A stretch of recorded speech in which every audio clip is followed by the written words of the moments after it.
하나님 생각하십니까? 아니면 내일을 먼저 생각하십니까? 어떻게 기도를 시작하십니까? 어떻게 기도 시작하세요? 어떻게 기도 시작하세요? 하나님하고 시작하죠. 어떻게 시작합니까? 아버지하고 시작하죠. 성령님하고 시작하죠. 내가 기도를 잘하고 못하고를 떠나서 아버지, 성령님 하면 주님께서 여러분과 함께 하실 줄 믿으시기 바랍니다. 여러분, 여러분의 관심이 뭡니까? 여러분 무엇을 위해서 기도하십니까? 여러분의 관심을 위하여 하나님 계신 겁니다. 아니면 여러분의 관심사가 하나님이십니까? 똑바로 고백하시기 바랍니다. 하나님을 이용하지 말라는 겁니다. 여러분의 삶에 가장 우선이 되는 분이 누구십니까? 내일입니까? 하나님입니다. 이용하지 마세요. 응답받지 못합니다. 일찌감치 내려오시기 바랍니다. 그 대신에 하나님을 여러분 가슴에 두시기 바랍니다. 베드로와 요한의 관심사는 누구니? 바로 하나님 한 분이었어요. 그래서 성전에 올라갈 수 있었고 기도할 수 있는 거예요. 또 한 가지 중요한 거, 여러분 하나님을 좋아하시기 바랍니다. 하나님을 사랑하시기 바랍니다. 관심을 받는다는 거, 좋아한다는 거, 사랑한다는 거예요. 좋아하는 사람을 더 많이 생각할 수밖에 없지 않습니까? 아주 간단한 겁니다. 이거부터 기도는 시작되는 것입니다. 이와 같이 좋아할 수 있는 심령이 여러분 가슴속에 있기를 주님으로 축원합니다.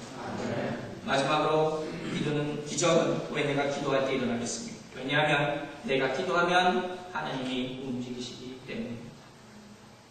여러분 우리가 사무엘하 7장 1절을 보면 이런 말씀이 나옵니다. 여호와께서 사왕의 모든 대적을 하사 왕으로 궁에 평안히 거하기 하실 때, 왕으로 궁에 평안히 거하게 하셨다 했습니다. 여기 나오는 왕은 누굽니까? 우리가 잘 아는 다윗입니다.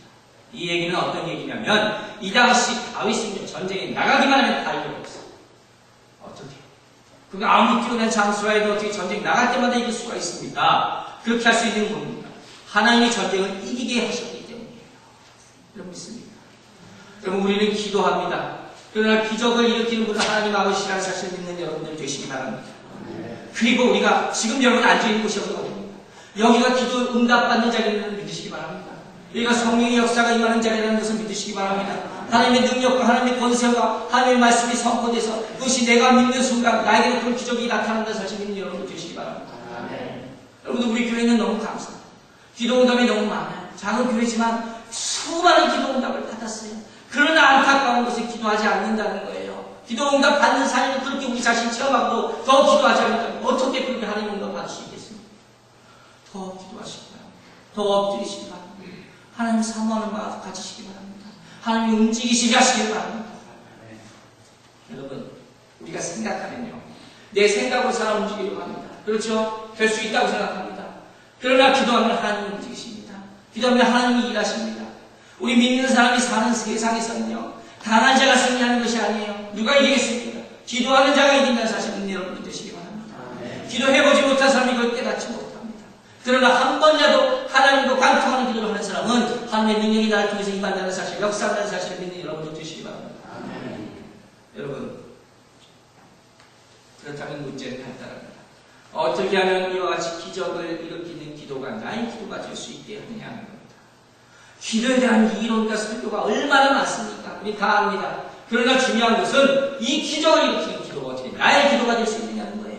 이게 나의 기도가 되지 않으면, 내 삶에 적용되지 않으면, 내가 그 역사를 하지 못하면 그게 아무 소용이 없는 겁니다. 의미가 없는 겁니다. 그럼 어떻게 하면 이 기적을 일으키는 기도가 나의 기도가 될 수 있겠습니까? 몇 가지 방법을 집중적으로 하나만 말씀드립니다. 자, 어떻게 하면 기적의 기도를 할 수 있는가? 가장 중요한 것은, 기본적인 것은 뭐냐면, 기도할 때 하나님과 나 사이의 관계를 정립시키라는 겁니다. 기도는 하나님과 나 사이에 이루어지는 것이 여러분 믿습니까? 제가 성경 공부할 때 항상 이런 얘기를 합니다. 기도에 대해서 가르치면서 무슨 얘기를 합니까? 기도는 two-way communication입니다. 여러분 아멘 되십니까? 기도는 쌍방간의 대화예요. 하나님과 나와의 two-way communication이란 말이에요. 나 혼자 하는 것이 아니에요. 하나님 혼자 주시는 것도 아니에요. 둘 사이에 서로 대화가 오가는 것이 바로 기도라 하는 것입니다. 그렇다면 이 쌍방간의 이 two-way라는 것이 뭘 얘기하는 거예요? 주는 사람이 있으면 받는 사람이 있는 거예요. 그렇지 않습니까? 받는 사람이 있으면 주는 사람이 있는 거예요. 그리고 이 쌍방간의 대화가 커뮤니케이션이 완전히 이루어지기 위해서는 뭐가 필요합니까? 서로 같은 주파수를 가지고 있어야 되는 거예요. 여러분 이런 얘기 들어보셨죠? 주파수가 맞아야 된다는 거예요. 거예요. 주는 사람하고 받는 사람하고 하나님과 나 사이에 주파수가 맞아야 된다는 거예요. 그리고 우리가 하나님과 대화할 수 있는 주파수를 갖기 위해서는 어떻게 해야 됩니까? 바로 우리에게 스테이션이 필요하죠. 라디오 여러분 돌리키고 채널을 맞출 때 어떤 스테이션을 고정시키지 않습니까? 우리에게 어떤 스테이션이 필요합니까? 바로 하나님의 임재라는 스테이션이 필요한 줄 믿으시기 바랍니다.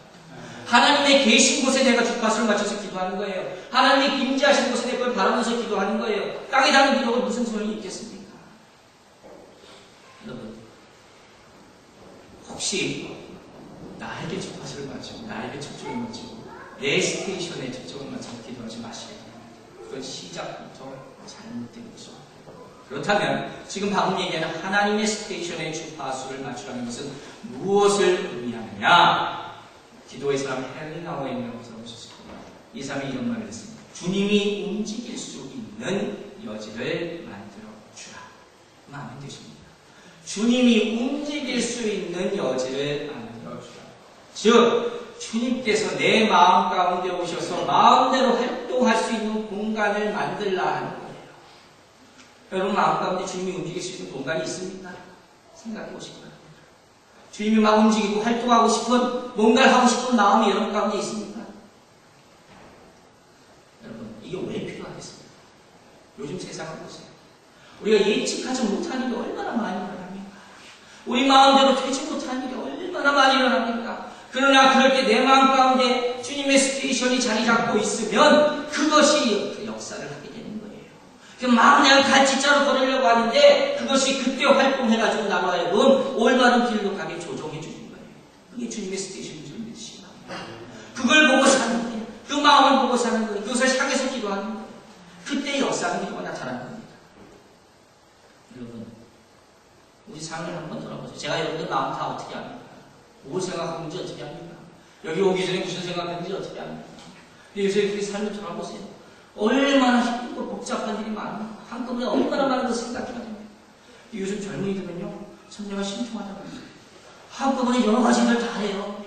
컴퓨터 보면서 뭐 책 읽고 밥 먹고 뭐 하고 저 때만 해도 그렇게 못했어요. 나중에. 한꺼번에 온갖 걸 다 해요.